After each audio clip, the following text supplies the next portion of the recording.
Action.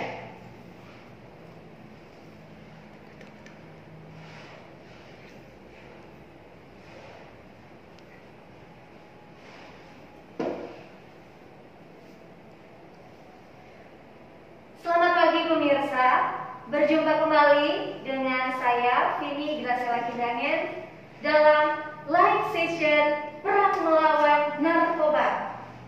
Ya, langsung dari studio Stop Narkoba Badan Narkotika Nasional Provinsi Sulawesi Utara. Pada kesempatan ini sudah hadir bersama dengan saya di studio Stop Narkoba narasumber yang luar biasa, narasumber yang cantik ya, bersama saya saat ini Ibu Dr. Reina Wuwili Mars. Ya, dokter ini merupakan koordinator bidang rehabilitasi. Ya, mungkin Ibu Dokter bisa menyapa para pemirsa yang sudah bergabung pada kesempatan ini atau perkenalan singkat mungkin, disilakan Ibu. Ya, baik, selamat pagi semua pemirsa yang ada. Terima kasih, saat ini saya sudah diperkenalkan oleh Nona Vini Graciela Kindangen. Kita akan membahas atau mengupas habis tentang masalah rehabilitasi dalam rangka War on Drugs. Ya, benar sekali Ibu Dokter. Oleh karena itu kepada seluruh pemirsa, bagi yang ingin bertanya, bisa langsung untuk menanyakan pertanyaan-pertanyaan tentang rehabilitasi di kolom komentar yang sudah tersedia, baik dari Instagram, Facebook, ataupun yang di YouTube. Bisa langsung ya untuk pertanyaannya ditulis di kolom komentar. Oke, topik kita pada kesempatan ini pemirsa akan berbicara tentang rehabilitasi dalam rangka kampanye anti narkoba War on Drugs. Ya, seperti yang sudah tertulis di belakang kami, ini ada War on Drugs. Jadi ini perang melawan narkoba. Jadi bagi pemirsa yang melihat ini, kita sama-sama untuk terus menggaungkan setiap hari War on Drugs. Ya, langsung saja untuk pertanyaan yang pertama, saya ingin menanyakan kepada dokter, apa sih sebenarnya itu rehabilitasi? Mungkin kalau untuk kegiatan-kegiatan yang diadakan oleh BNN, banyak yang sudah mengetahui, tapi tidak menutup kemungkinan di luar sana, apalagi yang sedang menyaksikan live ini, banyak yang masih bertanya-tanya, apa sih itu rehabilitasi dan sebagainya tentang rehab. Ya, itu silakan dokter. Ya, baik, terima kasih Vini. Jadi pemirsa sekalian, rehabilitasi itu adalah merupakan suatu rangkaian upaya pemulihan dari ketergantungan narkoba. Prosesnya ini luar biasa hebat yang digelontorkan oleh pemerintah untuk kita semua masyarakat yang ada, di mana rehabilitasi akan dilakukan mulai dari awal penerimaan sampai dengan program pasca rehabilitasi dalam rangka memulihkan upaya pemulihan dari ketergantungan seseorang terhadap narkoba. Luar biasa. Ternyata pemirsa, kita bisa dengar bahwa proses rehabilitasi itu tidak hanya berakhir di rehabilitasinya saja, tetapi juga ada pasca rehabilitasinya. Iya, betul sekali. Oh ya, jadi itu mungkin perlu diketahui untuk seluruh pemirsa yang menyaksikan, karena orang-orang pada umumnya hanya tahu rehabilitasi itu yang itu saja, tidak ada pasca rehabilitasinya. Iya. Mungkin masyarakat hanya mengetahui hal itu. Nah, dokter, sejauh ini program-program apa saja yang sudah dilakukan oleh bidang rehabilitasi sendiri di lapangan, mungkin seperti apa? Baik, terima kasih Vini. Jadi sebenarnya program rehabilitasi, saya perlu jelaskan kepada semua pemirsa, rehabilitasi itu ada dua macam.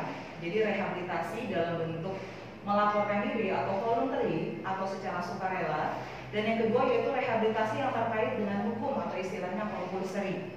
Nah, untuk rehabilitasi secara voluntary sendiri itu ada dua macam juga. Jadi ada rehabilitasi rawat jalan dan ada juga rehabilitasi rawat inap.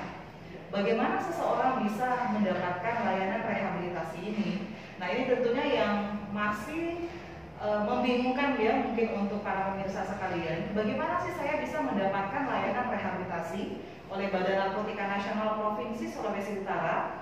Nah, jadi para pemirsa sekalian, jikalau ada keluarga ataupun masyarakat sekitar yang menggunakan narkoba dalam bentuk apapun, itu bisa dilaporkan kepada kepala lingkungan setempat ataupun bisa melaporkan diri langsung ke Klinik Pratama Badan Narkotika Nasional Provinsi Sulawesi Utara.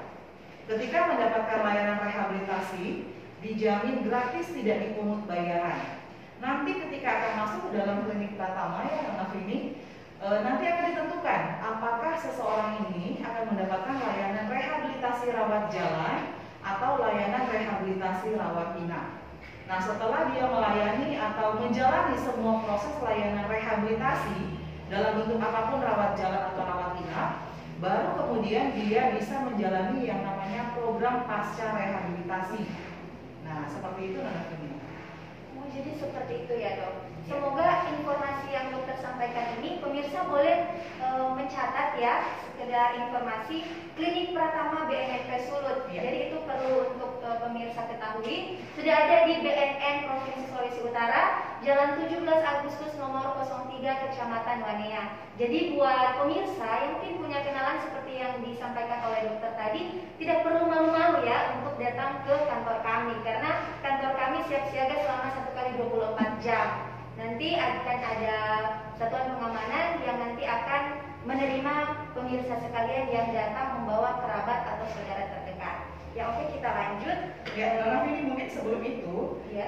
Untuk para pemirsa sekalian bisa juga menghubungi nomor telepon di bidang rehabilitasi. Oh, Ya, kami mempunyai nomor telepon untuk bisa langsung dihubungi untuk mendapatkan informasi bagaimana tentang layanan rehabilitasi di BNN Provinsi. Jadi nomor teleponnya bisa dicatat ya pemirsa di 0812 4180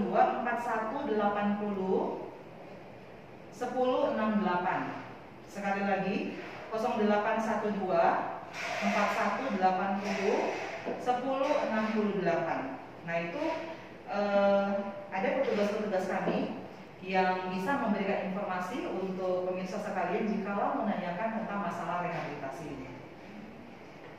Harap dicatat ya pemirsa, agar nanti kalau ada urgent mungkin bisa langsung hubungi ke bidang rehabilitasi langsung. Nanti akan ketemu sama dokter cantik. Iya, siap.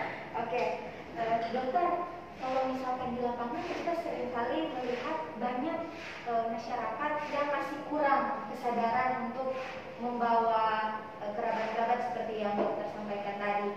Seringkali di lapangan, kalau misalkan saya dari bidang P2R, kalau kami melakukan sosialisasi, banyak pertanyaan yang datang, gimana sih Kak, apakah ketika kami membawa kerabat kami, saudara kami ke kantor BNN, apakah status kami aman atau bagaimana? Jadi mungkin ini bisa menjadi acuan bagi pemirsa yang lihat. Mungkin ada yang berpikir, aduh nanti kalau saya yang bawa si ini atau melaporkan si ini, kemudian ditanya status saya yang melaporkan seperti apa? Mungkin dokter bisa memberitahu kepada pemirsa agar mereka tidak takut atau tidak terintimidasi. Iya, betul sekali. Ya memang Vini, untuk para masyarakat yang masih memang belum mengerti tentang program atau proses rehabilitasi itu seperti apa, masih merasa bahwa ketika seseorang keluarganya ataupun masyarakat yang akan mendapatkan layanan rehabilitasi, mereka masih takut ketika melaksanakan layanan itu akan ditangkap. Nah, jadi dalam kesempatan ini kami juga ingin menyampaikan kepada masyarakat bahwa ketika program rehabilitasi ini memang mau dilaporkan dengan cara melaporkan diri secara pribadi sendiri ke Klinik Pratama BNN Provinsi, atau menelpon ataupun langsung melaporkan kepada kepala lingkungan setempat ataupun pemerintah setempat, itu tidak akan ditangkap. Jadi sekali lagi tidak akan ditangkap, tetapi akan dimasukkan dalam layanan rehabilitasi. Tetapi kalau misalnya seseorang yang sudah tertangkap tangan oleh penyidik, apakah penyidik BNN Provinsi ataupun oleh Polda ataupun Polres, nah itu bisa juga mendapatkan layanan rehabilitasi, tapi mereka juga harus dihukum sesuai dengan apa yang mereka lakukan. Jadi tidak seperti lagi ketika melaporkan diri, jadi itu gratis, tidak ditangkap, itu bisa langsung layanan rehabilitasi apakah rawat jalan ataupun rawat inap.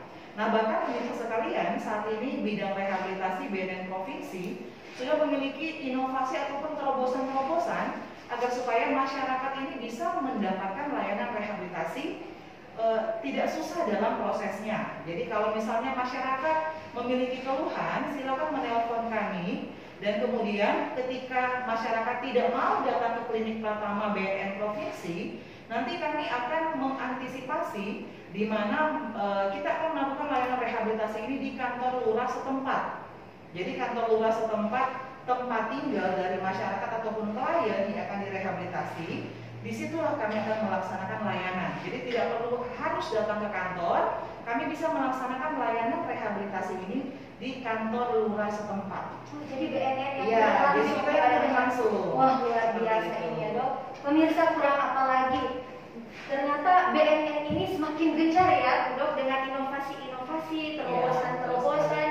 Apalagi pemirsa, ini harus digarisbawahi karena kita juga dari BNN ini tidak menuntut atau memaksakan dari si klien ya dok. Iya. Si klien untuk harus datang ke BNN, tetapi seperti yang dokter katakan tadi, berdasarkan terobosan-terobosan inovasi yang baru dari BNN yang akan turun langsung ke daerah sekitar tempat klien tinggal. Iya, betul Jadi sekali. tunggu apa lagi pemirsa ya?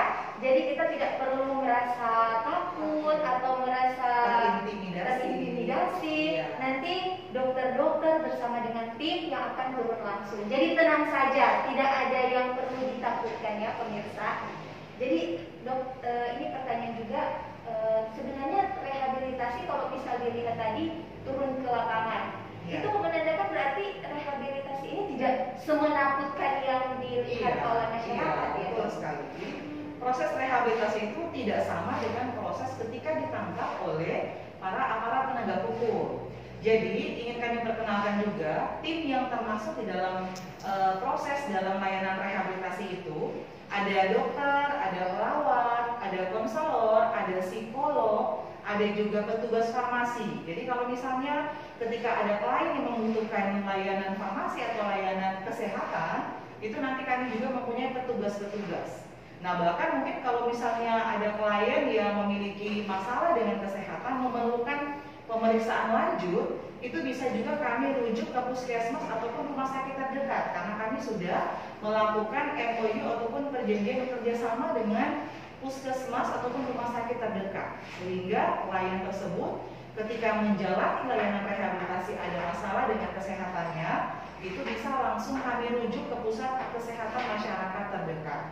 Nah, jadi tidak usah takut dengan layanan rehabilitasi, tidak akan dilakukan penangkapan ataupun tidak akan dilakukan hal-hal yang semenakutkan atau misalnya diikat dan lain sebagainya, tidak. Jadi ada proses-prosesnya. Prosesnya itu berupa konseling, pemberian informasi, ada juga pemberian edukasi, dan kemudian ada juga kami akan melakukan ataupun kerjasama dengan bidang P2M, dengan dinas sosial, dengan dinas tenaga kerja untuk melaksanakan namanya layanan vokasional ataupun pelatihan-pelatihan sehingga klien tersebut ketika selesai melaksanakan layanan rehabilitasi, di mana tujuan dari rehabilitasi ini adalah pulih, produktif, dan berfungsi sosial ya tentunya, mereka bisa melaksanakan pekerjaan walaupun hanya ringan saja, sesuai tentunya dengan bakat ataupun keterampilan yang dimiliki oleh klien tersebut.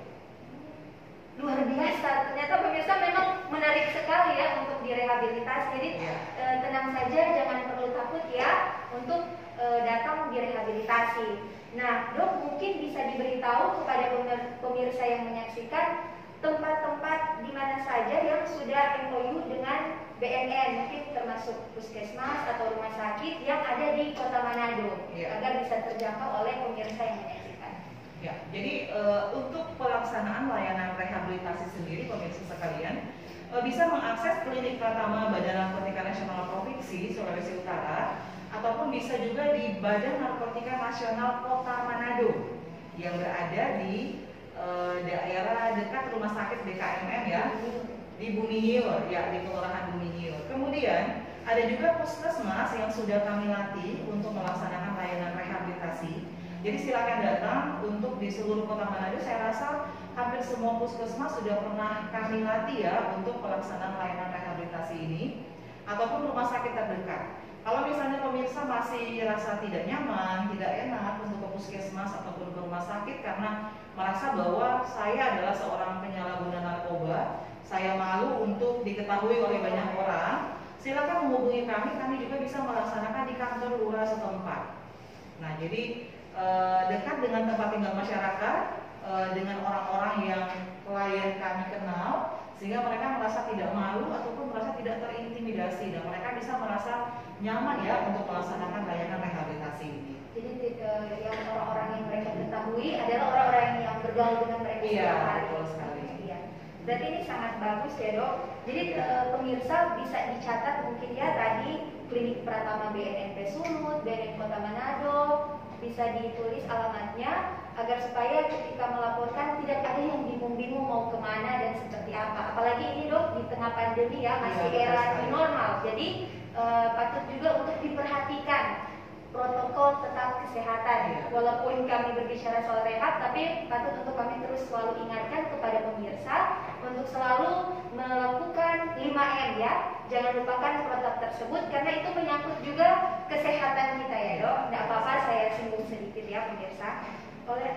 Kita lanjut, dok. Kalau misalkan kita melihat orang-orang yang direhabilitasi itu ciri-cirinya seperti apa mungkin? Mungkin ada orang-orang tua ya ini yang melihat, atau mungkin ada kakak-kakak yang adik-adiknya itu ya mungkin sudah bergaul tapi mereka tidak tahu kalau misalkan anak tersebut sudah menjadi penyalahguna. Jadi mungkin ada ciri-ciri orang yang perlu atau harus direhabilitasi seperti apa? Ya, ya baik. Jadi sebelumnya, jadi pemirsa sekalian, secara singkat saja saya jelaskan. Untuk bisa mengetahui seseorang itu adalah merupakan seorang penyalahguna, kita juga harus bisa mengetahui. Jadi pertama-tama pemirsa harus mengetahui juga bahwa kategori seseorang menjadi seorang penyalahguna itu ada 3 kategori. Ada 3 kategori yaitu tahap ringan, tahap sedang, dan tahap berat atau kategori ringan, sedang, dan berat. Kalau misalnya kategori ringan yang dinamakan tahapan ringan itu adalah ketika menggunakan narkoba hanya 1 sampai 2 kali saja. Nah, kemudian kalau masuk dalam kategori tahapan sedang, itu artinya seseorang sudah menyalahgunakan narkoba, apakah itu bisa seminggu sekali, kemudian sepanjang hidupnya dalam setiap bulan dia menyalahgunakan menggunakan narkoba itu, dan kemudian pada akhirnya ketika dia tidak masuk dalam program rehabilitasi, maka tentunya dia bisa menjadi seorang pecandu. Ketika seseorang sudah menjadi pecandu, maka dalam kehidupannya setiap hari tentunya dia harus menyalahgunakan atau mereka harus menggunakan narkoba ini untuk dapat melaksanakan semua aktivitasnya. Bahkan sampai rumah ataupun mungkin mobil ataupun segala sesuatu dalam rumahnya itu bisa dia jual hanya untuk membeli narkoba saja. Nah, untuk mencari tahu ciri-ciri dari kategori ringan mungkin tidak bisa kita ketahui secara gamblang ya pemirsa sekalian. Karena apa? Kalau misalnya seseorang hanya menggunakan 1 kali saja seumur hidupnya dalam menggunakan narkoba, tentunya tidak akan kelihatan bahwa oh dia menggunakan narkoba atau tidak. Kalau dia masuk dalam kategori sedang sampai berat, mungkin bisa kita ketahui misalnya seseorang yang dulunya dalam kehidupannya tidak pernah keluar malam, tidak pernah tidur sampai larut malam, tiba-tiba kenapa dia sudah mulai tidur sampai larut malam.